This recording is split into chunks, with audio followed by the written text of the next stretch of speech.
Our family abandoned us when my mom had cancer. It was the best thing that ever happened to us. When mom was diagnosed, I called every relative with money begging for help with treatment costs. My uncle with his Mercedes collection said we should have planned better. My aunt with the beach house said it wasn't her responsibility. My grandfather, who owned half the commercial real estate downtown, hung up when I started crying. They'd spent years bragging about their money, and now they wouldn't even show up.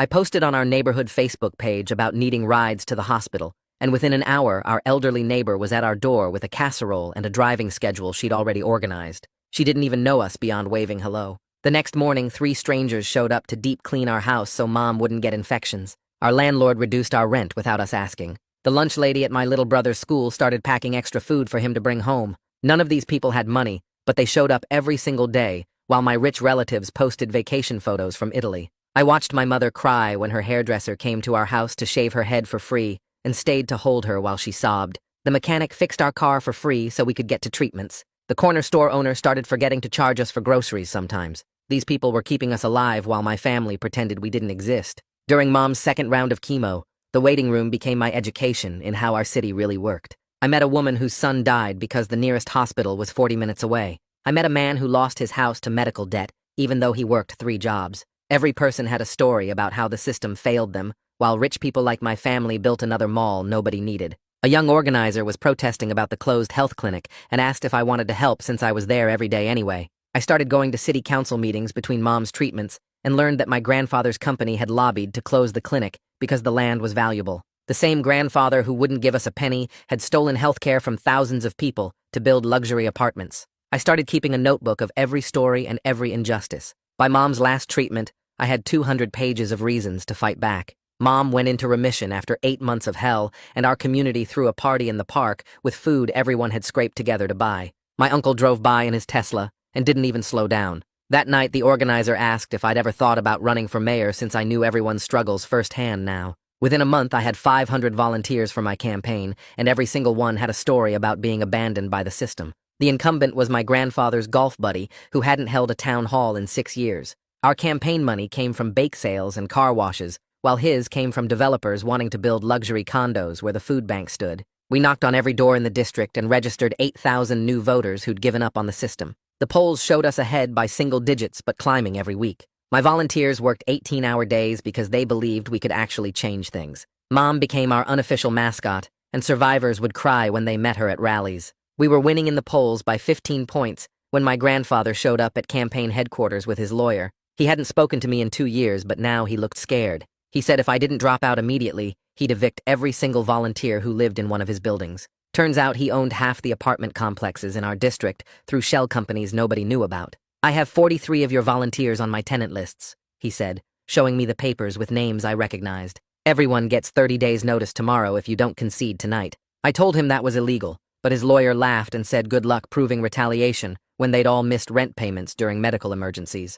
My volunteers didn't know their slumlord was my grandfather, and finding out would destroy the campaign anyway. He gave me until midnight to decide. I had 3 hours to choose between victory and keeping 43 families in their homes.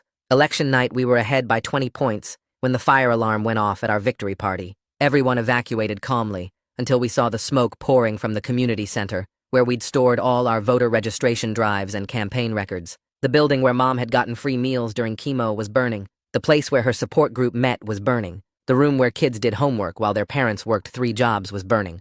Fire trucks arrived, but it was already gone. Everything inside destroyed. Then my phone buzzed with a text from my grandfather. Electrical fires are so common in old buildings. Another text appeared immediately. Your mother's oncologist works out of one of my medical buildings. A third text made my hands shake. So does the dialysis center where your neighbor gets treatment. A fourth. And the pharmacy where your volunteers get their insulin. Mom was celebrating our victory, while I stared at the flames destroying the place that saved us. People were crying and hugging and taking pictures of the fire with their phones. My grandfather's final text arrived as the news called our landslide victory. Concede tomorrow, or I start having more electrical problems at the children's clinic. I stood there frozen with my phone screen still glowing with grandfather's threat about the children's clinic, while smoke filled the night sky behind me. Mom's celebration continued just 20 feet away, and I had maybe 10 seconds to decide how to handle this without destroying her moment of victory. My hands shook as I slipped the phone into my pocket and forced myself to smile, just as Mom rushed over with tears of joy streaming down her face.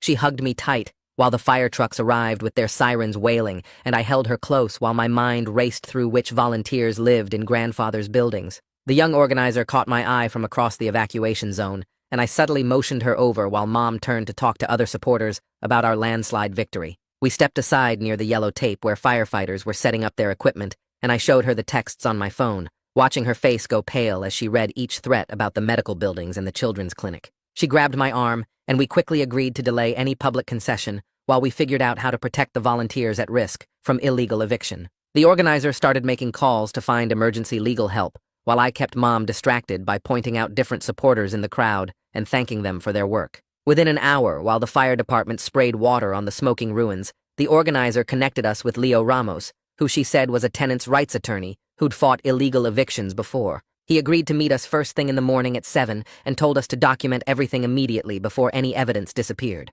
I screenshot every text from grandfather and forwarded them to multiple email accounts, including one I created just for this purpose, while my hands shook with anger and fear. Then I took photos of the burning building from different angles, capturing the destruction of the place that had saved us during Mom's cancer treatment. Our campaign tech lead ran over with his laptop and started checking for any backup files since our physical voter registration records were gone with the building. He found partial voter lists in the cloud that he'd uploaded last week, but confirmed most of our organizing documents, including volunteer contact sheets, were only stored in the filing cabinets that were now ash. The crowd started thinning out as midnight approached, and I finally got Mom home and settled in her bed, choosing not to tell her about the threats yet, since stress could affect her remission. The guilt of keeping this from her fought with my need to protect her health, but I knew she'd insist on fighting if she knew what grandfather was doing. Once she was asleep, I texted our volunteer coordinators, asking them to privately check which of their team members rented from Westside Properties or Riverside Holdings, without explaining why yet.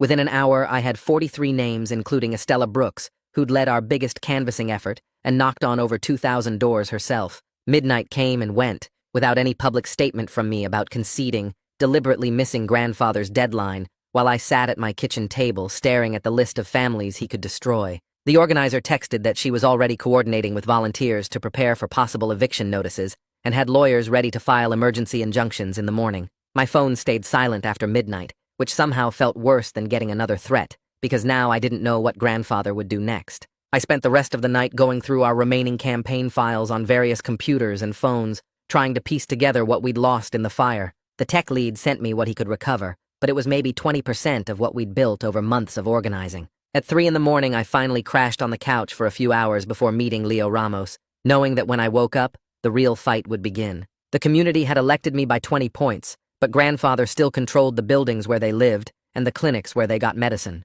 I'd won the election, but he'd just shown me he could burn down everything I cared about if I didn't play by his rules. My phone rang at exactly 3 in the morning, and the organizer's voice was already talking before I could say hello. She had a whole plan worked out while I'd been lying on the couch staring at the ceiling. She'd already called 12 volunteers who were setting up emergency tenant meetings for the next day. She'd reached out to 3 different media contacts who covered housing issues. She talked for 10 minutes straight about turning grandfather's threats into our biggest weapon yet, while I took notes on the back of an envelope. By the time she hung up, I had 4 pages of action items, and my hands were shaking with something that wasn't fear anymore. I made coffee and started texting the volunteer coordinators she'd identified, asking them to quietly spread the word about the meetings without posting anything online yet. Leo Ramos showed up at my door at 7 sharp, carrying a briefcase and a box of donuts. He spread papers across my kitchen table and started explaining temporary restraining orders while I signed forms wherever he pointed. He kept saying we had a good case, but then listing all the ways grandfather's lawyers would fight us. He needed proof that Westside Properties and Riverside Holdings were actually owned by my grandfather, not just shell companies with no connection. He pulled out more forms for discovery requests and subpoenas, while explaining that judges don't like granting emergency orders without clear evidence of immediate harm. He took photos of my phone showing grandfather's texts and made me write out everything I remembered about his visit to campaign headquarters. He warned me that proving retaliation would be nearly impossible, since landlords can always find technical lease violations to justify evictions. By 8:30, he had 40 pages of legal documents ready to file, but kept shaking his head about our chances. I found Francesca Ortega's number in my old campaign notes and called her from my car while driving to meet Leo at the courthouse. She picked up on the first ring and already knew about the fire from the news coverage. I told her I had information about possible connections to development interests without mentioning grandfather's name yet. She asked pointed questions about timing and documentation while I could hear her typing in the background. She wanted copies of any threats, records of ownership for the buildings where volunteers lived, and a timeline of events leading up to the fire. She explained she'd been investigating housing corruption for 3 years and had sources who might help connect the dots. She couldn't promise anything without seeing evidence first, but agreed to meet once I had more documentation pulled together. The burned community center still had yellow tape around it when I met Mia Donaldson from the fire department at noon. She walked me through where they'd found burn patterns and asked detailed questions about when I'd noticed the smoke and who'd been at the victory party. She took notes in a small notebook while I explained about the election results coming in right before the fire started. She couldn't say much about the investigation, but mentioned they were treating it as suspicious based on preliminary findings. She asked for my personal cell number and said she might have follow-up questions that couldn't go through official channels. She looked at the building for a long moment before telling me to be careful and maybe think about staying somewhere else for a few nights. Alejandro Guerra called me while I was still standing outside the burned building and asked if we could meet immediately. He'd been up all night going through old records about the clinic closure and found patterns I needed to see.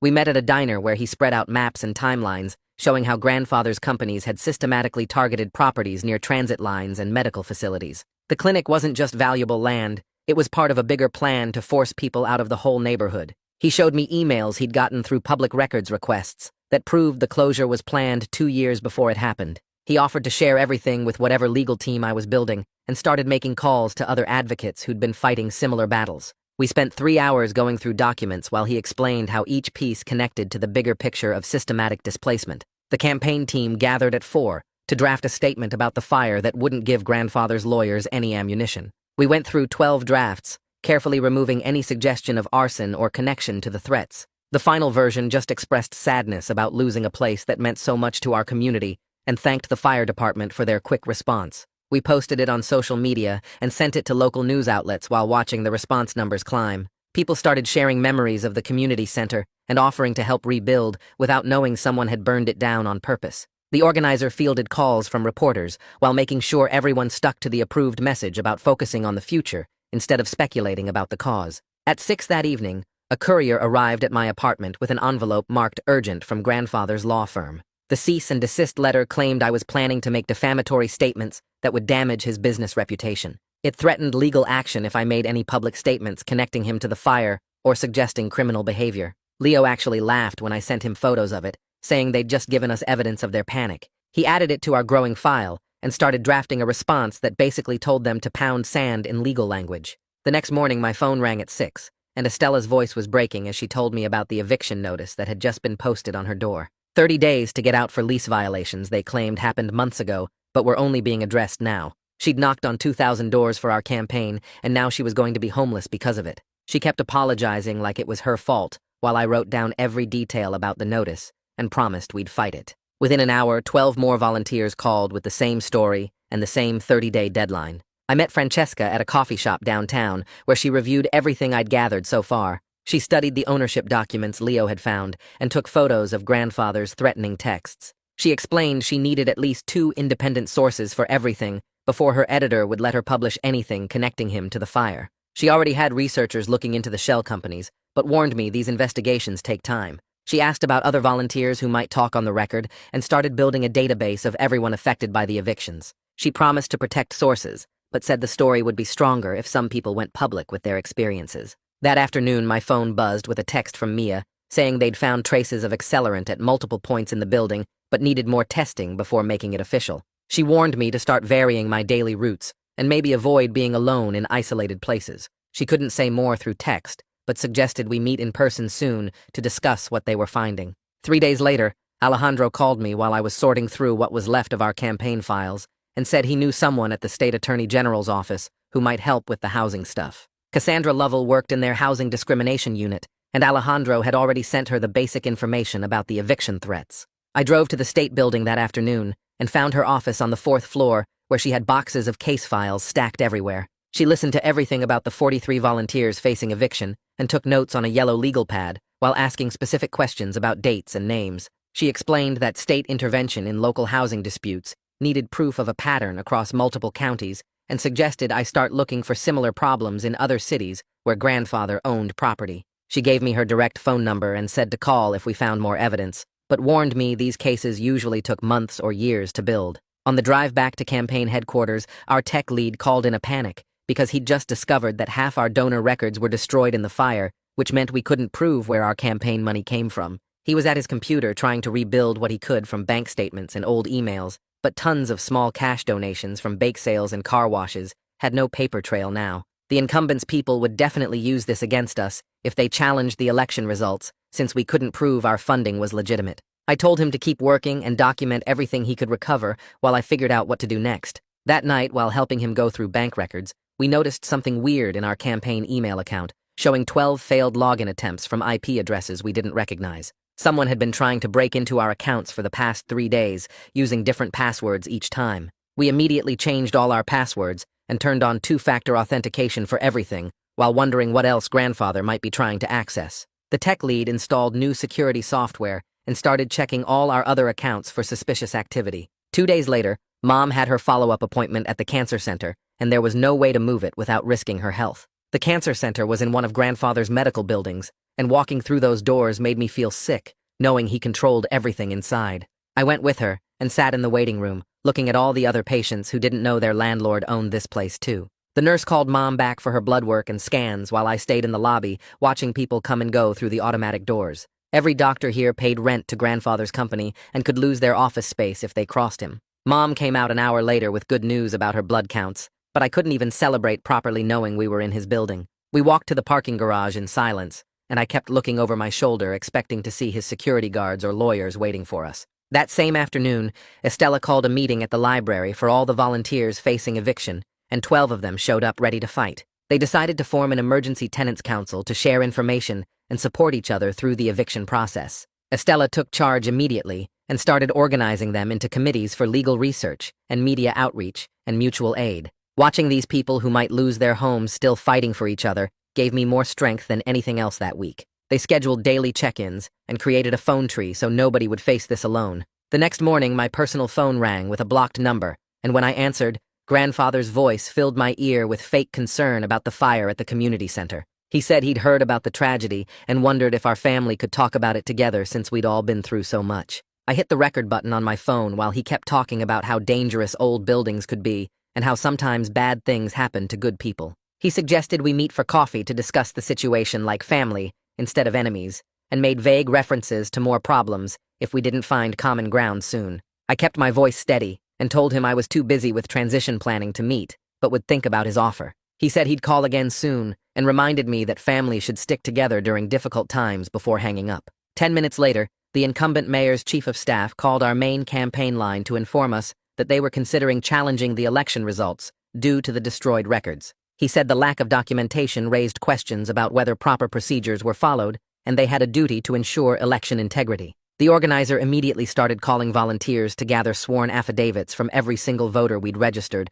while we still had people's memories fresh. We had 3 days to collect 8,000 statements before the certification deadline. Everyone dropped what they were doing to help track down voters and get their signatures on legal documents. That evening, I got an email from someone named Titus Aguirre, who said he worked at grandfather's company and had information about the health clinic closure. He was scared to meet anywhere near the office, but suggested a coffee shop across town where nobody from the company would see us. We set up a meeting for the next morning, and I asked Leo to come with me for safety and to witness whatever Titus wanted to share. Titus showed up 20 minutes early and sat in the back corner booth looking around nervously every few seconds. He pulled out a folder with printed emails from 2 years ago, showing grandfather's company discussing the clinic land as a development opportunity before it even closed. The emails talked about strategies to make the clinic fail financially so they could buy the land cheap.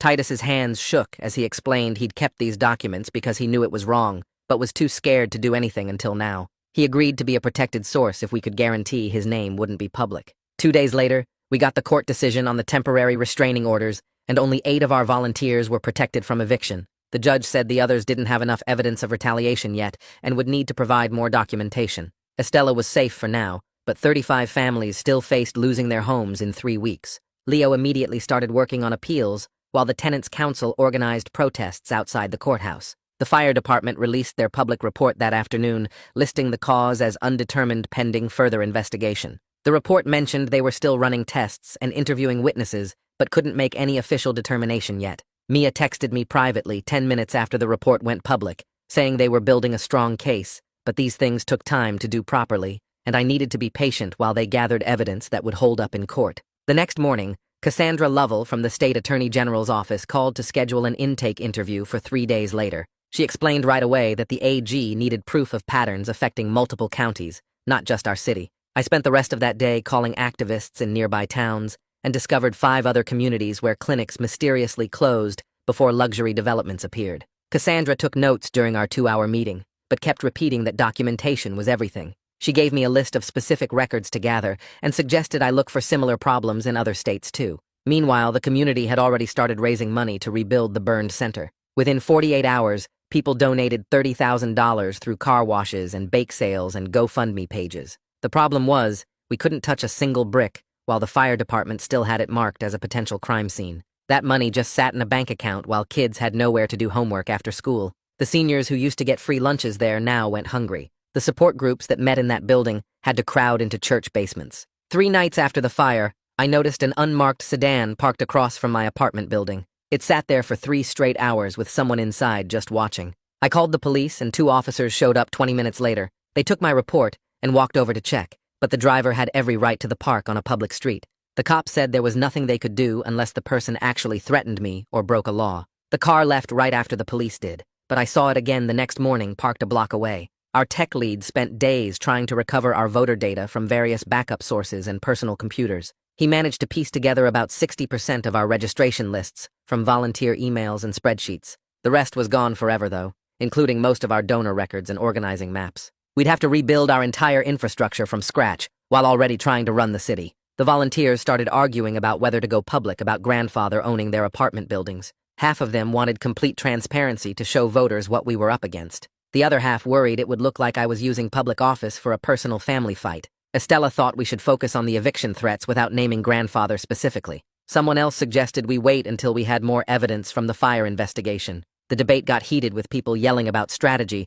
while their own homes were at risk. Leo advised us to be strategic and not give grandfather's lawyers any ammunition they could use. After 2 days of arguments, we decided to release a careful statement about receiving threats related to development interests. We didn't name anyone specific, but made it clear that powerful people were trying to stop our reforms. The statement went out on social media and immediately started getting shared hundreds of times. People commented with their own stories about being pushed out by developers. Local news picked it up and suddenly everyone was talking about corruption in city development. Francesca had been investigating for days and finally published her first article connecting the clinic closure to a network of developers. She didn't name grandfather yet, but included enough details that anyone paying attention could connect the dots. The article showed how the same group of companies kept appearing wherever public services closed. She had maps and timelines and quotes from former city employees who confirmed the pattern. The piece went viral locally with thousands of shares in the first few hours. City officials who'd stayed quiet suddenly had to respond to reporters asking about the connections.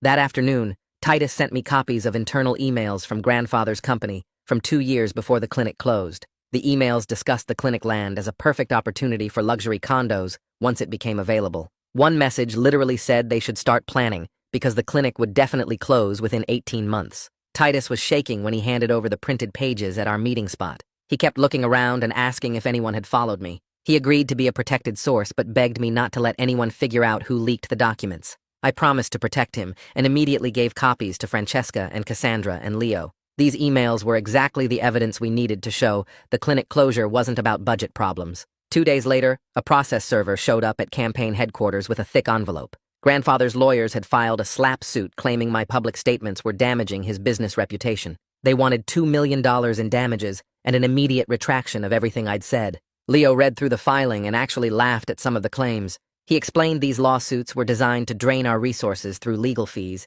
even though we'd probably win. The goal wasn't to win in court, but to exhaust us financially and emotionally. He estimated we'd spend at least $50,000 defending against it, even with him working at reduced rates. That evening I found Mom crying in the kitchen holding her phone. She'd figured out that grandfather was using her cancer treatment as leverage against me. She kept apologizing over and over for something that wasn't remotely her fault. I held her while she sobbed about being the reason I couldn't fight back properly. She said maybe she should switch oncologists, so grandfather couldn't threaten her care anymore. I told her absolutely not, because her health came first, no matter what. We sat together on the kitchen floor for an hour while she cried, and I promised we'd get through everything together. The next morning, Alejandro called me before I'd even had coffee with papers spread across his desk. He'd spent all night digging through city records and found something that made his voice shake. The community center had 17 code violations reported over the past 3 years, but every single one got marked resolved without any actual repairs. The fire department had flagged bad wiring twice, and the building inspector wrote about water damage making the structure unsafe. Nothing ever got fixed because the previous administration kept signing off on fake repairs that never happened. Alejandro showed me the signatures on every approval form, and they all belonged to the same city official who got campaign donations from developers. The pattern was so clear that even I could see it without any legal training. 2 hours later, I sat across from the incumbent's chief of staff in his office that smelled like old leather and expensive cologne. He leaned back in his chair and actually smiled when I explained about the threats and the fire. He called it all political growing pains and said I'd understand better once I got some experience under my belt. He told me this was how things worked in the real world and suggested I focus on moving forward instead of dwelling on the past. His dismissive tone made my hands clench under the desk, but I kept my face calm while he basically admitted they knew about the corruption all along. That afternoon, the Tenants' Council set up microphones outside City Hall for their press conference about the evictions. Estella stood at the podium with eviction papers in her shaking hands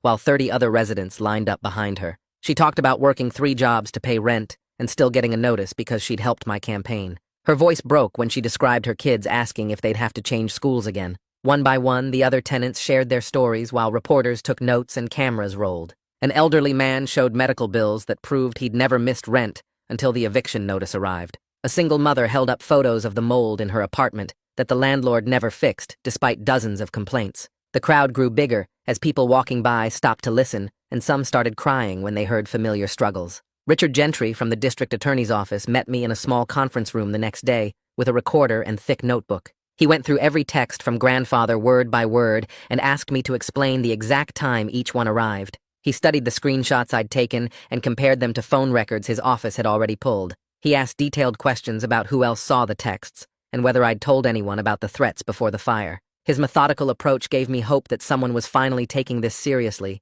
even though he warned me these cases moved slowly. He wrote down every name I mentioned and asked for contact information for witnesses who could verify the timeline. 3 days later, grandfather's lawyer showed up at campaign headquarters with a settlement offer printed on expensive paper. He slid it across the table to Leo, who started reading with his eyebrows climbing higher with each page. The deal said all evictions would stop immediately if I agreed to approve 6 specific development projects once I took office. The projects included tearing down the old library for condos and converting the food bank into retail space. Leo actually laughed out loud when he got to the part about giving grandfather's company exclusive rights to all city construction contracts. The lawyer sat there with a straight face, like this was a normal business proposal instead of straight-up corruption. Leo pushed the papers back and told him we'd need time to consider such a generous offer while trying not to smile. That same week, the incumbent called an emergency city council session to push through a new ordinance about condemning old buildings. The ordinance would let the city declare any building over 40 years old as unsafe without proper inspection. It gave developers the right to buy condemned properties at below market prices with just 30 days' notice. We realized he was trying to lock in grandfather's whole agenda before leaving office in 2 weeks. The council members who supported us tried to delay the vote, but the incumbent's allies had the majority. They passed it 8-5, while residents shouted from the gallery about their homes being stolen. I watched from the back row feeling sick as they basically legalized the theft of half our district. 2 mornings later, Mom came into my room holding her phone with tears running down her face. Someone had leaked her entire medical history to a gossip blog that posted every detail about her cancer treatment. The blog had copies of her chemotherapy schedule and even photos from her medical files showing her weight loss. They'd published our bank statements from when we couldn't afford her medications and screenshots of my desperate messages begging relatives for help. Mom sat on my bed trying to smile while saying it didn't matter what people thought, but I saw her hands shaking. She kept apologizing for becoming a burden on the campaign, even though none of this was her fault. The blog post got thousands of shares in hours, with comments calling us grifters and liars. The court hearing about restraining orders came the next week, and the judge extended protection for most volunteers. But 5 families, including an elderly couple with health problems, still faced eviction in 7 days. We scrambled to find them places to stay, while Leo filed emergency appeals that probably wouldn't get heard in time. Churches offered temporary shelter, and some supporters with extra rooms volunteered space, but breaking up these families felt like letting grandfather win. Francesca's second article came out that afternoon with a deep dive into the shell companies behind the evictions. She'd traced ownership through layers of paperwork to show how Westside Properties and Riverside Holdings connected to dozens of other companies. Her investigation mapped out forced closures of clinics, community centers, and small businesses across the entire city over 10 years. She still didn't name grandfather directly, but included enough details that anyone paying attention could connect the dots. The article included documents showing how property values mysteriously increased right after each closure. She'd interviewed former tenants who'd been forced out, and their stories matched ours perfectly. Meanwhile, Titus called me in panic because his supervisor had started asking why he'd been missing so many meetings. The supervisor mentioned seeing Titus's car at unusual locations and wondered if everything was okay at home. Titus knew this was a warning that they suspected something, but he couldn't quit without losing his health insurance. Leo immediately started working on whistleblower protection paperwork while we documented every interaction Titus had at work. We gave him a burner phone for communication and told him to act normal while keeping copies of any suspicious emails. His fear was so real that he threw up in our office bathroom after signing the whistleblower forms. The next morning, my phone rang at 6 with Zachary Huffman from the arson task force saying the lab results were in and we needed to meet immediately. I drove to the police station where he showed me the report confirming accelerant traces throughout the community center's first floor. He explained that arson cases could take months or even years to prosecute, but they were treating this as priority one given the election timing. His team started pulling security footage from every business within 3 blocks, while I gave them grandfather's threatening texts again. That afternoon, the election board called an emergency meeting to schedule the certification hearing for next week. The incumbent's lawyers filed paperwork challenging 6 precincts where our voter registration drives had the biggest impact. They claimed without the destroyed records we couldn't prove those votes were legitimate. Leo started gathering affidavits from every volunteer who'd registered voters, while our tech lead pulled bank records showing hundreds of small donations from those same neighborhoods. We worked until 3 in the morning preparing binders of evidence to defend our victory. My elderly neighbor showed up at my door the next day with her famous casserole and sat with me at the kitchen table while I ate. She reminded me that our community had survived before that building existed and would keep surviving no matter what grandfather destroyed. Her simple words helped me remember why we were fighting in the first place. Mom found me looking through the certification hearing documents that evening and asked if she could speak at the hearing about what this election meant to people like her. I worried about her safety with grandfather escalating, but realized her voice might be exactly what the election board needed to hear. We spent the night preparing her statement together while she practiced staying calm and focused. The certification hearing packed the county courthouse with supporters and media filling every seat. When Mom took the microphone, she spoke for exactly 3 minutes about choosing between medicine and rent before our neighbors stepped up to help. She described the hairdresser who shaved her head for free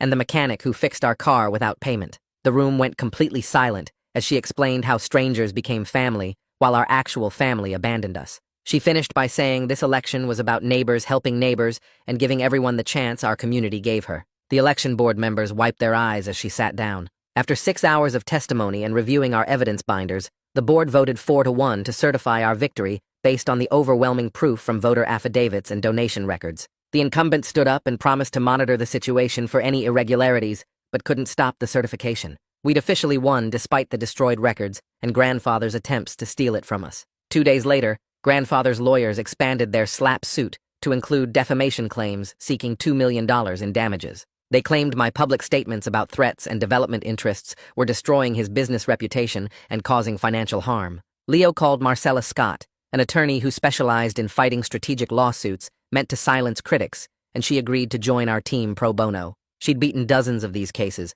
and immediately started preparing our anti-SLAPP motion. Richard Gentry from the district attorney's office moved forward with the criminal investigation by issuing subpoenas for grandfather's phone records to verify the threatening texts came from his devices. He explained the legal wheels turned slowly, but this was official recognition that criminal behavior had occurred. His investigators started interviewing witnesses and building a timeline of the threats and fire. Meanwhile, the tenants' council that Estella organized had grown to include residents from 12 of grandfather's buildings. They negotiated their first building-wide agreement that prevented retaliation against any resident who'd participated in our campaign. The agreement became a template we planned to spread across every building grandfather owned in the city. Tenants started sharing stories about maintenance ignored for years and rent increases that forced families out. They documented everything while organizing for collective bargaining power. Francesca's investigation reached its climax when she published a detailed exposé that finally named grandfather directly as the controlling force behind decades of healthcare and housing exploitation. Her article included Titus's leaked documents, showing how grandfather's companies deliberately targeted clinics and community services in poor neighborhoods. She mapped out the shell companies, the political connections, and the pattern of forcing closures to grab valuable land. The article showed how he'd stolen healthcare from thousands while building luxury apartments on the ruins. She connected 40 years of suffering to one man's greed and included testimony from families who'd lost loved ones when the nearest hospital became too far away. The story exploded across social media with thousands sharing their own experiences of grandfather's exploitation. Former tenants came forward with stories of illegal evictions and dangerous living conditions. Healthcare workers described how his lobbying had destroyed their clinics. The pressure mounted as reporters from national outlets started calling for interviews. Grandfather's lawyers sent cease and desist letters to everyone, but the truth was already out there, spreading faster than they could contain it. The next morning, I woke up to 30 missed calls, and my phone still buzzing with texts from volunteers saying grandfather was on the morning news. I turned on the TV, and there he was in his expensive suit, sitting across from the anchor, looking sad and concerned. He talked about family values and how his own grandchild was using personal disagreements for political gain. He claimed the fire was an accident that I was exploiting and said he'd offered to help our family many times, but we refused. His voice cracked perfectly when he mentioned Mom's cancer and how he'd wanted to be there for us. The anchor nodded sympathetically, while grandfather painted himself as a victim of ungrateful relatives. I threw my shoe at the TV, but it bounced off harmlessly while he kept lying about trying to reconnect with us. Leo called me right as the segment ended and told me not to respond publicly yet. He said the story was already backfiring online, where people were posting screenshots of Francesca's articles next to grandfather's claims. Within an hour, the news station's Facebook page had thousands of comments calling out the lies. People shared their own stories about grandfather's buildings and the clinics he'd closed. The damage control wasn't working because too many people knew the truth now. 3 days later, Zachary Huffman from the Arson Task Force showed up at my apartment with 2 other investigators. They took over the conference room at City Hall and started interviewing everyone who'd been at the victory party.